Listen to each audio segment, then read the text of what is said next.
I loved all of it. Picking the tree, decorating, buying the presents, and every Christmas morning, you could find me in my kitchen baking scones or blueberry muffins for breakfast. And that started to change around 2011.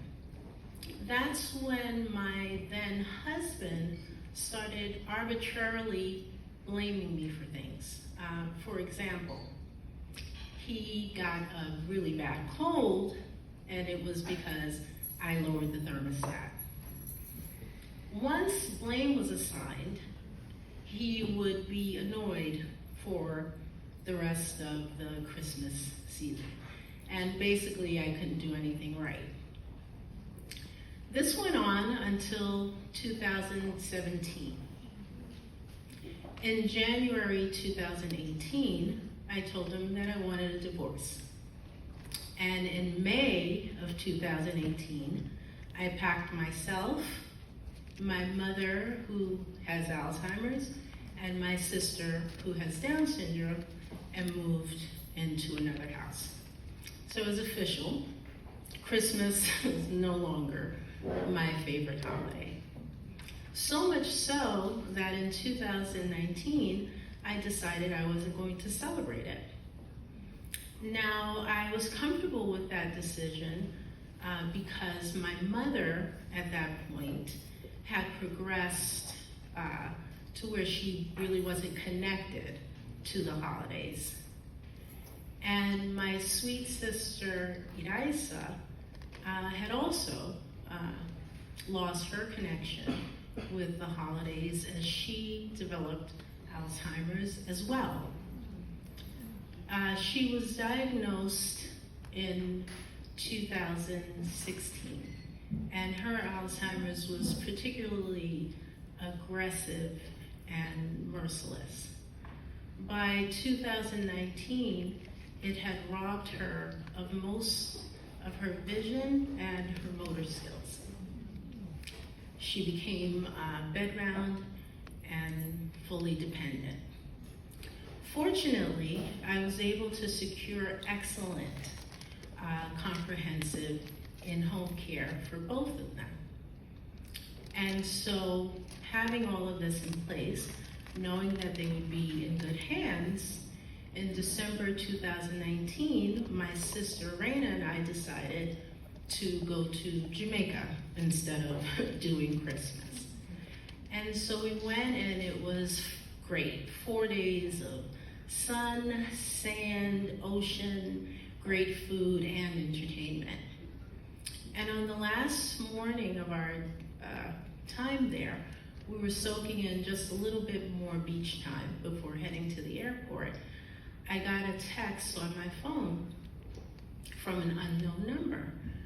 So I read the text, and it says, Iraisa had difficulty breathing this morning.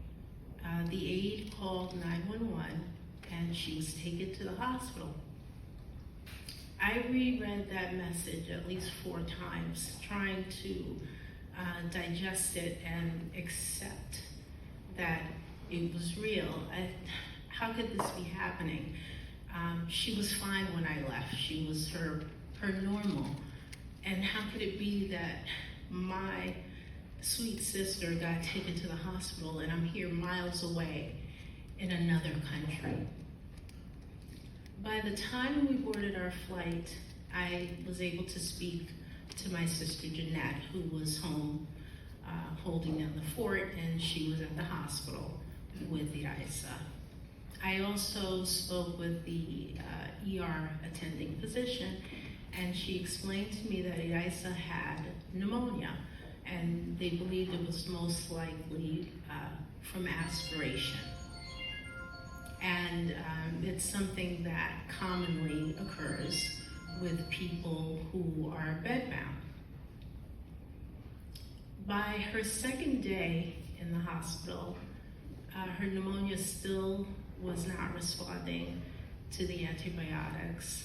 She was still having a lot of difficulty breathing. They performed a swallow study, and they determined that it was not safe for her to be fed by mouth, and they suggested inserting a feeding tube. I rejected that suggestion because of the pain and the trauma that she would suffer going through the procedure. And then that's when the pressure began. The pressure to stop all treatment and to move her to a hospice facility. That was my crossroads.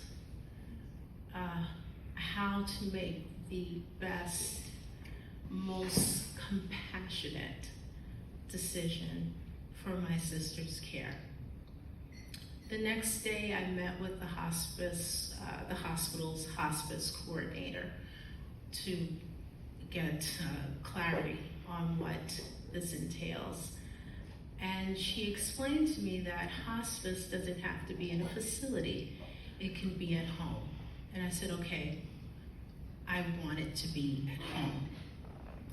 And I also told her that I wanted the hospital to continue her treatment of antibiotics, the 5-day course, because they had begun to work. And she said, absolutely, she should be treated, get the full treatment. And so it was. I brought my girl home on December 31st, 2019. Her pneumonia had retreated. She was breathing well, albeit on oxygen. And when they brought her home and we settled her into her bed, I could see the peace on her face.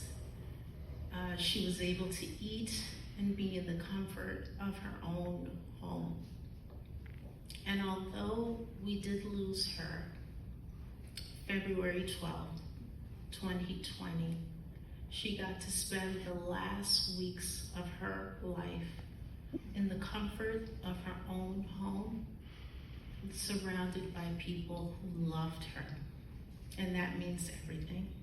Thank you.